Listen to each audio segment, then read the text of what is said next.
Hi everyone, I am Aurora Jose Gomez and this is my insight about this topic.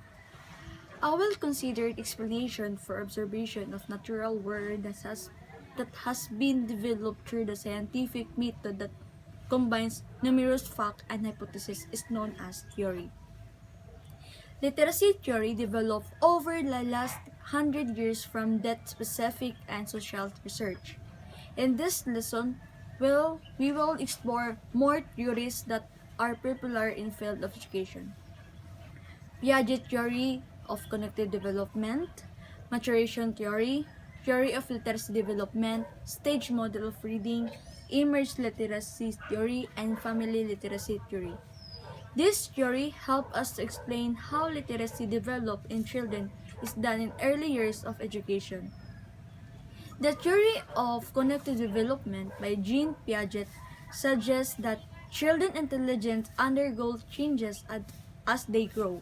Cognitive development in children is not only related to acquire knowledge. Children need to build or develop a mental model of their surrounding world. Giselle maturation focuses on the physical and mental development of children.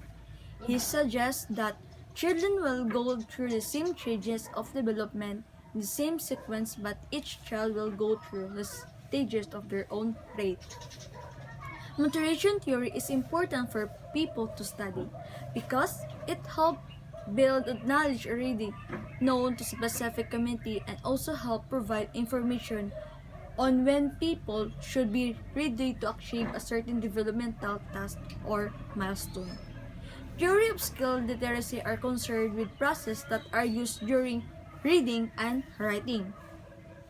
Theories of literacy development describe how literacy changes as the children gain the language and cognitive skills that underpin those processes.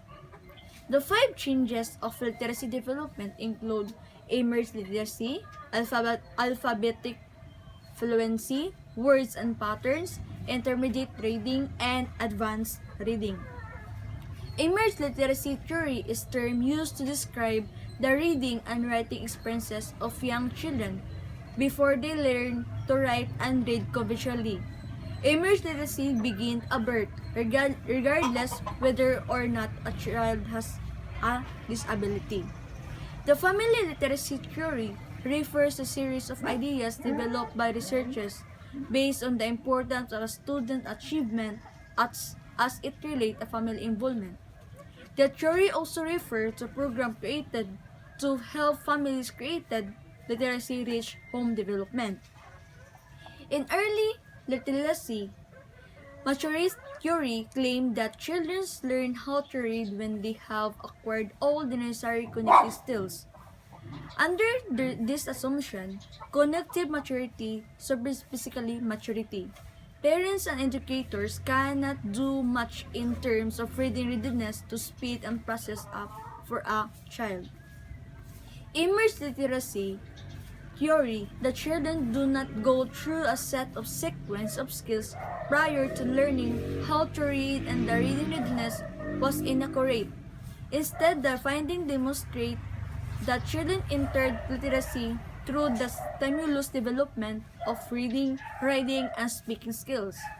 Social constructivist theory emphasizes how learning occurs in theory, how people interact with one another, their culture, and society a large shape of knowledge.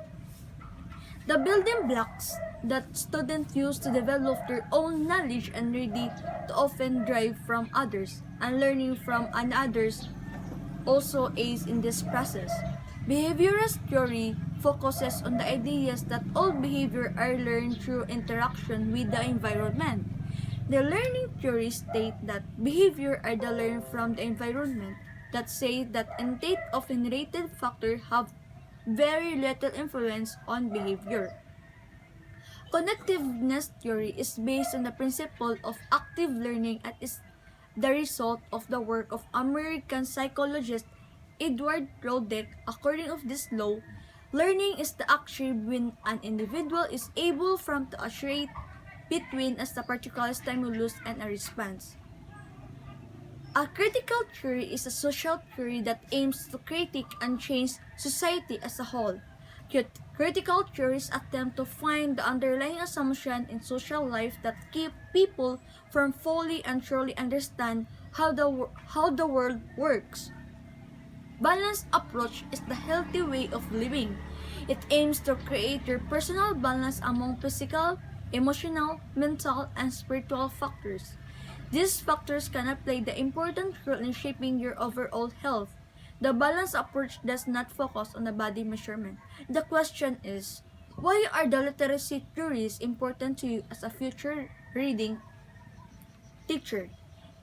For me, teaching literacy to students means that they are given to ability to communicate clearly and effectively and form the foundation of modern life. Students cannot read effectively, fail to grasp important concepts, score poorly on tests, and ultimately fail to educational milestone. The understanding of theories enables the educator to consider the ways of children are exposed to interact with language. The educators apply this language is to enhance teaching ability and support literacy learning. And that's my insight, and thank you.